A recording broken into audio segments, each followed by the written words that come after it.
Hello guys, how are you? Today I have brought a new structure, a new type of sentences. कल मैंने आपको बताया था कि हम बेसिक जो हमारा स्ट्रक्चर है, बेसिक जो सेंटेंस है उसमें कुछ ऐड करते रहेंगे और धीरे धीरे कोई भी सिचुएशन ऐसी नहीं रहेगी जिसमें हम बोल ना पाएँ। तो मैं एक लाया हूँ। कई बार ऐसा होता है कि हम ऐसे कहते हैं कि ऐसा माना जाता है कि आप कोई काम नहीं करना चाहिए या आपको ऐसा करना शोभा नहीं देता, तो आप ट्रांसलेट ना करें। इस तरीके के सेंटेंस अगर आपको बनाने हैं तो simple you are suppose to, देखिए इधर, you are suppose to go there, तुम्हें वहां जाना चाहिए। You are not suppose to invite him, तुम्हें उसे इनवाइट करना तुम्हें शोभा नहीं देता। I am not suppose to go there, मेरा वहां जाना ठीक नहीं है, मेरा वहां जाना मुझे शोभा नहीं देता, मेरा वहां जाना, मुझे वहां नहीं जाना चाहिए। अगर ये कुछ भी सेंस है तो I am not suppose to do, you are not supposed, आपसे ऐसा माना जाता है कि आप ये काम नहीं करेंगे। You are not suppose to do this work. Carrying my point, sense ये है कि आपको ऐसा करना शोभा नहीं देता। You are not suppose to do this work, you are not suppose to go there, you are not suppose to invite him because he create nuisance in the party, he create problems, so we can say you are not supposed to invite him, or you are not supposed to go there, आपको वहाँ नहीं जाना चाहिए था because he didn't invite you proper way, उसने आपको ठीक से बुलाया ही नहीं, है ना। अगर ये सेंस है सिंपल लगा देंगे, नया काइंड ऑफ स्ट्रक्चर है, सपोज टू और not suppose to. I am not suppose to go there, are you, question भी पूछ सकता है इसमें, are you suppose to do this work, ठीक है, क्या आपको ये काम करना चाहिए या क्या आपको ऐसा करना शोभा देता है। अगर कोई ऐसा गलत काम कोई कर रहा है तो पूछ सकते हैं, are you suppose to do this, are you suppose to go there, no I am not suppose to, yes I am suppose to do this work, हाँ मुझे ये काम करना चाहिए। सिंपल लगा देंगे आप, suppose to, that will add something to your English. मतलब सिंपल हम पूछते हैं should you go there, yes I should go there, तो इसको चेंज करें ना थोड़ा, I am not suppose to do, you are suppose to change something in your English. एक चीज़ और मैं बता देता हूँ आपको, अगर आप एक थोड़ी देर 10-15 मिनट से बात कर रहे हैं तो वही स्ट्रक्चर, वही सेंटेंस, वही वर्ड्स ना यूज़ करें, चेंज करते रहें थोड़ा थोड़ा, a little bit change should be there. Okay, इसमें अगर ये है आपको कि भाई मुझे आपसे ऐसी उम्मीद नहीं थी कि आपने ऐसा कर दिया, तो इसको चेंज कर देंगे हम, यू आर एक्सपेक्टेड या you are not expected to do so. लिख देता हूँ मैं, you were not expected to do so, you were not expected to do so, आपसे ऐसा करने की उम्मीद नहीं थी। अगर कभी किसी ने कोई ऐसा काम कर दिया तो हम कह सकते हैं इस तरीके से कि मुझे आपसे ऐसी उम्मीद नहीं थी, you were not expected to do so, ऐसा करने की। you were not expected to go there, आपसे ऐसी उम्मीद नहीं थी कि आप वहाँ जाएंगे, आपको बुलाया ही नहीं भाई, he didn't invite you, why did you go there, you were not expected to go, you are supposed to stay home। Getting my point? You were not expected to go there because he didn't invite you। So this way you can make a whole of the load of the sentences। Getting my point? And change कर दीजिए structure को। आज अभी आपने अगर 1 minute पहले ये structure use करा तो 2 मिनट बाद दूसरा स्ट्रक्चर को यूज़ करिए, चेंज करते रहिए। अब मैं आपको एक चीज़ और बताता हूँ, कल जैसे मैंने आपको बता दी, क्लियर हो गया ना। सिंपल इसमें क्वेश्चन ये है, are you expected to do so, क्या आपसे उम्मीद की जाती है आप ऐसा करेंगे, no I am not expected to do so. Were you expected to go there, no I was not expected to go there but I had to go, it was my problem. Yes, I was not expected to go there because he did not invite me properly, but I had to go.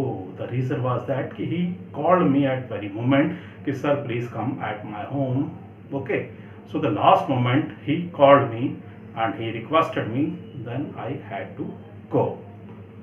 Getting my point? So here you can use these two structures, supposed to and expected, this way।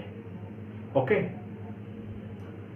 तो जहाँ should, must, करो, to आप use करना चाहते हैं वहाँ आप उसको और इम्प्रूव करने के लिए सपोज टू यूज़ कर लीजिए।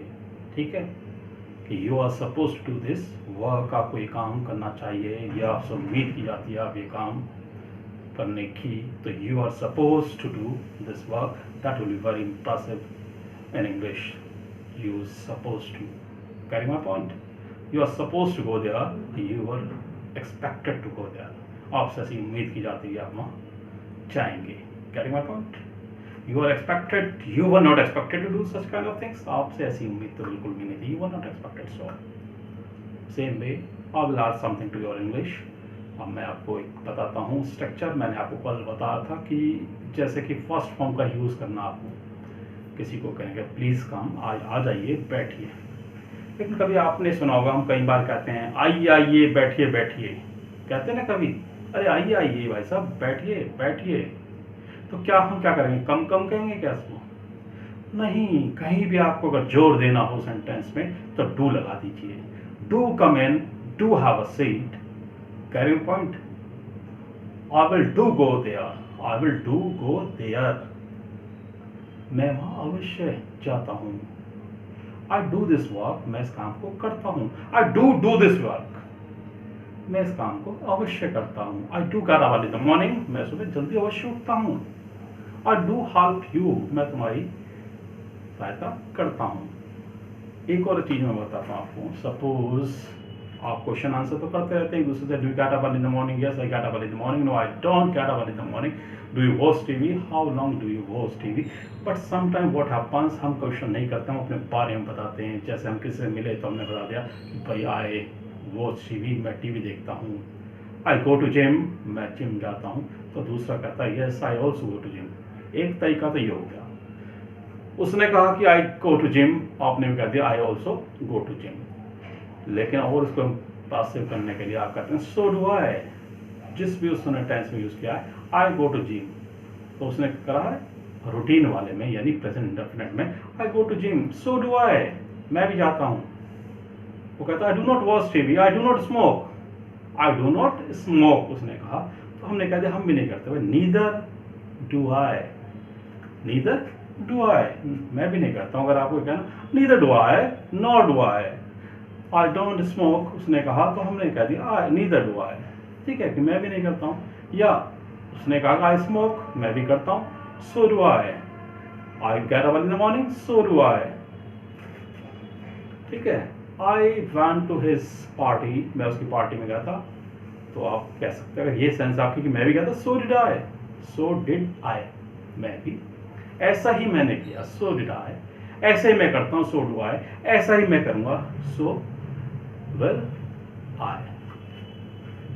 Carrying a point? Okay, one more thing is I am telling you, मैं उस बात को कह रहा था कि जैसे कोई आपके यहाँ आप कुछ कहना, सपोज मैं दिल्ली चाहता हूँ, आई गो टू दिल्ली, मैंने कहा था रोज something I will add, structure एक बार तैयार कर लीजिए आप, एक तरह के सेंटेंस का स्ट्रक्चर, उसके बाद we will add something to it.